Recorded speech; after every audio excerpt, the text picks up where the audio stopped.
Dancing with the Stars. I love this show. I love this show because it displays the healing power of dance. Season after season, you see someone, or in this case, multiple people, heal themselves in real time through dance. Season 24 was bigger than ever. Dancing with the Stars had faded into obscurity over the past 10 years, and the producers knew they needed to make a change. So they did. They brought in a cast of zillennial influencers to reinvigorate the show, and it worked. Let's look at the data. The finale for this latest season reported drew in 7.95 million total viewers and delivered the show's highest adults 18 to 49 demo rating in years. The huge surge in votes, especially the 21 million premiere, 35 million second week, 50 million on Halloween night, and 72 million in the finale, shows that the new casting and social media strategy worked. The TikTokers are here. Alex Earl, Mom Talk, Dylan Efron, Mr. Irwin, our winner, Jordan Childs. It was a match made in heaven. By casting people that made a large social media presence, they were able to have the cast members integrate their fan bases by getting them to watch and vote. Also creating content around and about the show. And speaking of successful creators that brought in ratings gold, we have to talk about Whitney. Whitney is from Mom Talk, also known as the hit show on Hulu, Secret Lives of Mormon Wives, where she is the villain. And I didn't like her until this season of Dancing with the Stars. I didn't start watching this season of Dancing with the Stars until Wicked Night, and I became an instant fan, followed her on everything, and then I realized why I liked her so much. Come to find out, she's a dance major from a modern-based program. I'm a dance major from a modern-based program. And then it all clicked for me. Not only is she a dance major from a modern-based program, but she is a theater kid at heart. And it was so clear from her performance quality on day one. And by day one, I mean when she gave us Chicago, when she didn't need to give us Chicago to the level that she gave us Chicago. And that was the same day that I realized that she was going to be in Chicago. So guess who's about to see her in Chicago in February? Get your tickets now. I cannot wait to see Whitney in Chicago. Spoiler alert. I'm obsessed. And I'm even more obsessed with her freestyle that she did on the Call Her Daddy interview.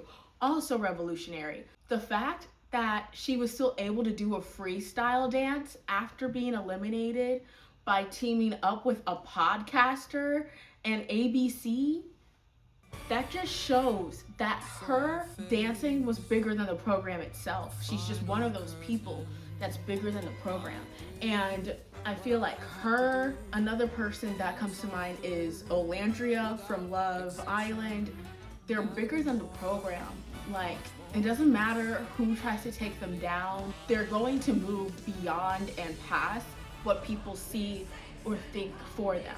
And it's because of their talent. It's because people see what they're capable of. This woman isn't just for TikTok dances. Whitney can do so much more, and she is about to. I mean, Broadway? Okay. So now that we've talked about Whitney being on the show, we had to talk about something that I was really clueless on until it was my second week into realizing that Whitney was consistently in the bottom, even though she was also consistently being scored one of the highest people on the show. And I came to the realization that she wasn't getting the votes, and I was like, what am I missing? Do people really not like her that much? The answer is yes. And where is the hate coming from? TikTok. There was a huge hate campaign over Whitney on TikTok, and it was so upsetting because it really came into fruition when The Secret Lives of Mormon Wives season 3 dropped. And it comes out that Whitney only wanted to be back on the show because she wanted a chance to be on Dancing with the Stars. And I don't blame her. This is how life feels when you stop hanging out with bitches who secretly hate you. The thing about reality TV, not even the thing about reality TV, the thing about TV centering friendship circles of women is that where women lie, so does the drama. And the cattiness and the drama can lead to a lot of what can feel like almost political campaigns, where that's how conniving and that's how belittling and that's how extreme it can feel, where it's like they're trying to create all of these people to come against you, to the point where they're having all of this voting power to separate you from everybody else. So in a group where you feel isolated, in a group where you feel like nobody wants you, why would you even say, I want to be friends with these people? When we saw Whitney try season 2. We saw Whitney try season 2 to be friends with these people, and them deny her and them belittle her for months. So after trying for months to be friends with people and them denying me and them belittling me, I too would be like, I'm only here for the money. I'm just here for business. I'm gonna make my money and I'm gonna go home. Yeah, I'm only here so that I can get a chance to be on Dancing with the Stars. And if you actually watch the season more than just the really not so good clips on TikTok of her, you would see her give that full exchange of being like, yeah, I do actually care about them as friends, but I know that they don't care about me, so why would I pour myself emotionally into a friendship that I'm not getting anything out of? So no, I don't blame Whitney for only seeing mom talk as a business transaction when they've treated her so poorly within the friend group. So that's my 2 cents on that. And I've heard other people say online that it's a mismatch when it comes to personalities, that it's just like you're not gonna get along with everybody, and it seems like all those other women are just like the cool popular girls, and Whitney really just is like the Rachel Berry, and those are like the Cheerios if you watch Glee. And I totally get that parallel. It definitely kind of gives that off, and I think that again is why I relate to her, because I am a try-hard. I am somebody that is super artsy-fartsy. I am somebody that is going to give 110% and is going to try in my friendships to my own detriment, and so does she, because you see her give so much of herself in season 2. And you know what? Good for her, because now Whitney's doing exactly what she should be doing, and that's fighting for herself. That's loving herself enough to say that enough is enough. So I'm so proud of her. I'm so proud of the fact that she is going to kill it as Roxy Hart in Chicago. I'm elated that she got to have that time on Call Her Daddy, because guess who got to have no time on the worst reunion ever that we are about to break down with the help of my computer right now? That was the reunion that nobody asked for. If you're not going to give us anything, that was The Secret Lives of Mormon Wives season 3 reunion holiday special 2, hosted by Stassi. Why? Literally why to everything I just said. So we start off the reunion and Taylor is immediately heated over Dakota. And then what threw me off was the fact that Taylor was just like, if he comes, then I'm leaving. If he comes, then I'm leaving. Because to me, we as the viewers don't know, like, we don't have a real concept of when this was filmed in relation to when Taylor got that huge revelation about Dakota doing everything that he did with their family friend, and her finding out about that. So, in her healing from that. So we don't know where they are in that dynamic. So it's giving off that it's still fresh from Taylor's dramatic energy that she's giving off, the fact that like she can't even deal with being in the same room as him.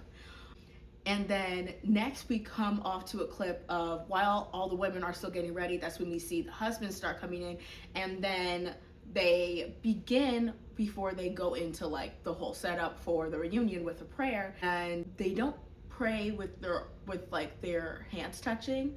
As a Christian, like, we're used to the whole like hold hands and bow your heads and hands touch and whatever. And what they do is like they cross their arms. So I found that to be very interesting as somebody who's like a Baptist Christian who grew up who then we have Dad Talk having the first fight of the reunion. Like they really beat the ladies to it, which was like shocking to me. So not only do they do that, but then they also have the first makeup. And then we get a clip of Macy and Michaela giving birth, continuing to be the boss babes that they are. And then we get into our first really kind of painful conversation about prenatal depression from Jen Affleck. So after that, then we get our first sponsor situation with Chase making an appearance. And I kind of have to come to grips with the fact that Chase is really fine to me, and I'm not used to being like that attracted to white guys. However, I now understand, and it's like if you turn up the exposure to Chase just a tad bit, he looks like Chris Brown. Like Chase is white Chris Brown. Think about it for a second. You see it, right? Okay. Anyways, I just had to bring that up. Now, let's get into Whitney and how Whitney always just wanted to be a part of the sisterhood and the girls pushed her out. I think I already explained that, but I have a note here, so I'm just going to reiterate that again. And then now the dads are going to Vanderpump Villa. They are really trying to make Dad Talk a thing. And the thing is that Dad Talk would not exist without Mom Talk. I like really only root for like two guys in Dad Talk, and that's Macy's husband and Whitney's husband, and I don't even know their names. Like they're just so-and-so's husband to me. You know what I mean? So yeah, literally that's it. Yeah, those are the only two I like. Yeah, so, and that's not enough to make a Dad Talk. So now we get into Layla's incestuous relationships with the two brothers. Like Layla previously dated Chase, and now she is dating Chase's brother. And we don't talk about that at all, like in the reunion enough. I think we talked about it for like a minute and a half, which is not enough. Like, it's literally incestuous. Like, this is so messy to me. And now we get into Michaela's storyline of fear and physical intimacy and just a lot of sexual trauma and shame within Mormonism. And a lot of people get into the mix in this conversation, including Demi. And this is just, it's I do have to say that they are given length of time to being able to fully express themselves. And it is a conversation though that I feel like with Michaela's actual marriage, I don't know if this is something that we should have been clued in on as a viewer. However, if you're going to be a reality TV star and going to be open about your personal life, your marriage is a part of your personal life, so I get it.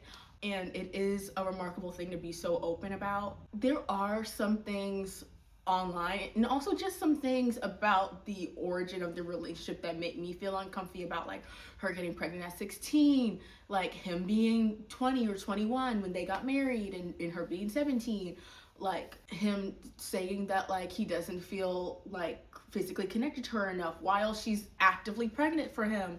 Like it doesn't feel like a fair enough fight. However, you feel like he is giving her the grace and the space to be open and to breathe and to feel. And so I just feel like we as a viewer just have to watch the space and watch them through it, because I feel like they are still both a young couple, and you're having to go through all of that physical and sexual and emotional trauma while being a parent, and develop through all of those things while dealing through all of the things that come with adulting and now parenting. It's a lot, and I feel like there's just so much that, as somebody who is still 20 something and isn't a mom, isn't a wife, isn't doing half of what they've got going on, and there's just so much to what they've got going on that I feel like is above my bandwidth, that I don't have the understanding for. So I'm not going to bring judgment to, I'm just going to literally sit and listen. So yeah. Then we have Jordan and Jesse's extended cut, which gets a bit messy for me because it's just Jordan constantly saying that he feels, out of all the words after your wife cheated on you, he constantly says emasculated. And I feel like, yes, that like he is entitled to feel like how he feels, but I feel like usually if you are hurt by a romantic partner, you'd say I feel hurt. But I feel like because of the indoctrination within Mormonism, that's like a man feels like that's the only way he's allowed to feel. Like I feel like there's just so much toxic masculinity within the culture that I feel like he feels like that's the only way he's allowed to express his hurt is to use the word emasculated. And it shows up in a really nasty, dirty way, in the way that he talks to Jesse. We see him be verbally abusive to Jesse throughout the season too, and it's like a really hard watch. And then we also hear Jesse say to Marciano over this extended cut that she loves Marciano, and Marciano's like, are you going to admit that you love me? She doesn't, but it's still remarkable that like they include that. So yeah, but I think that it's interesting that like after they play that clip, that Jordan kind of like harpers on the fact that he's just kind of like, well, you said that you're going to leave me for him. And she's like, no, I said that I was going to leave you, period. And he is just so hung up on this idea of what his wife leaving him means for him and his standing within the world and within society, and what that means for his ego, as opposed to like their actual relationship and like why she wants to leave him, you know? So I find that to be a bit concerning, that he's not concerned enough as to why she wants to leave him. He's just like, you're gonna leave me for another man? She's like, no, I just want to leave you, period. Yeah. Then we have Demi's assault allegations, which continue to be questioned. And I'm just going to put a note there because that's really all I gotta say about that. It's just really messy. Then we have Dakota making the biggest deal by making the girls leave.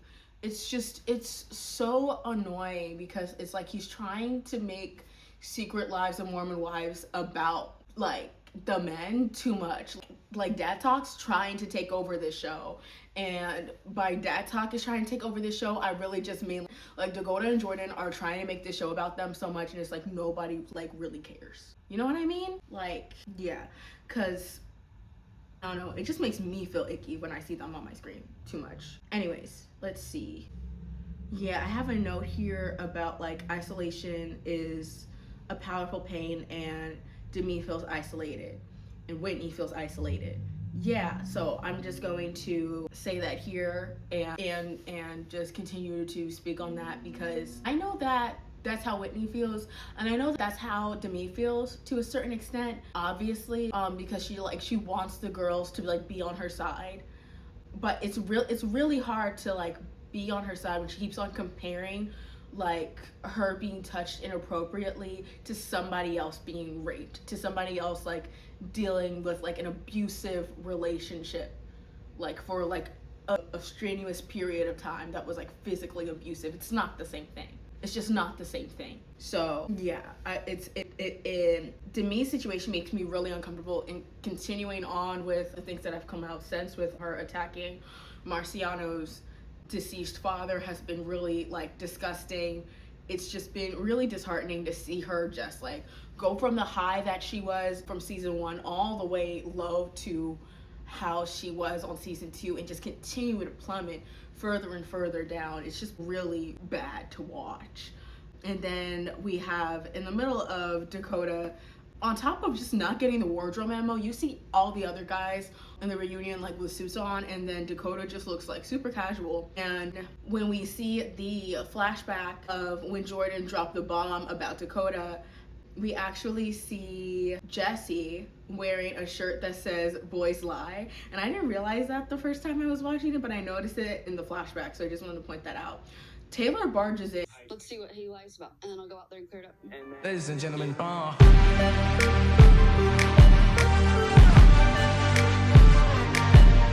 your friends, I don't want to sit by him. You can go. I don't want to sit by him. You look pretty. Keep going.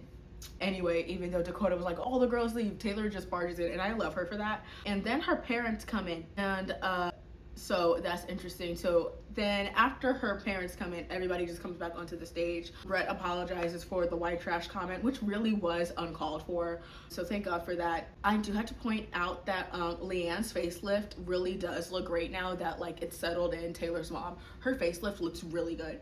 What else? I've talked about this on my TikTok a tad, but I really do feel like Dakota just has addict behavior. He is a recovering alcoholic, and alcoholics and people with addict behavior tend to lie, and they tend to hold secrets, and they tend to be really good at it, and they tend to be able to know how to keep people on their side, and they know how to be charismatic, and they know how to soften people and get it. Just, he has a lot of those different characteristics of an addict, and he shows those factors within this conversation, and it's just so blatantly obvious to me that he just has addict like behavior, and it's really sad to watch. It's so sad to watch. There is a lot of, I have a note here that says, the heavy patriotic entitlement of men on this show is palpable. I think that hit me when Taylor was saying that she regrets having Dakota as a baby daddy, and all Dakota got from that was that I'm never going to let you say that I'm a bad dad. And that's not what she was saying, that like usually when you have a bad ex, you can just walk away from that relationship, but if you're her baby daddy, you can't walk away. Like, she has to be in contact with you for the rest of her life. She has to now raise a child with you for the rest of her life. She has to co-parent with you for the rest of her life. Not only that, but now she has to subject her child to your behavior. So not only can she not walk away, her child can't walk away from you either. So that's what she means, that she regrets having you as baby daddy, because regardless if you display good behavior or not, regardless if you end up being a good dad or not, she still has to give you a chance at being a good dad. So yeah, this was very anticlimactic. This was the worst reunion ever, and apparently the reunion was 13 hours long, and this is where I have to start comparing it just blatantly to Real Housewives. Similar to Housewives, where they would end with a reunion, they would do it in 2 to 3 parts. I feel like we needed 2 to 3 parts of this, not just one. This felt rushed. It felt like they were holding a lot of stuff back because they didn't want to give us anything till season 4. I wouldn't be mad if they held out giving us a reunion until, let's say, like season 4 was going to come out the next week. So like as a precursor to season 4, they now give us the reunion. I would love that. I would love, because this felt like really pointless. It felt like we didn't get any information. We didn't get to rehash anything. Not only that, but I had to talk about Whitney because Whitney did not get asked any questions on this reunion whatsoever. Demi got asked more questions on this reunion than Whitney did, and I feel like since this show has happened, more things have happened in Whitney's life than any other cast member, arguably, like with TFP, Taylor Frankie Paul, arguably with Taylor Frankie Paul. But yeah, so I feel like there are some things that Bravo and Real Housewives could learn from this franchise, and there are some things that this franchise could learn from Real Housewives. So definitely know in the comments how you feel about all of this. Is definitely just a thought dump. I don't know how much of this a deep dive I could consider. But yeah, if you stuck around, definitely shoot this emoji in the comments and give me a hype, give me a like, and hope to catch you next time on the LAP podcast. See you later. Bye. Special.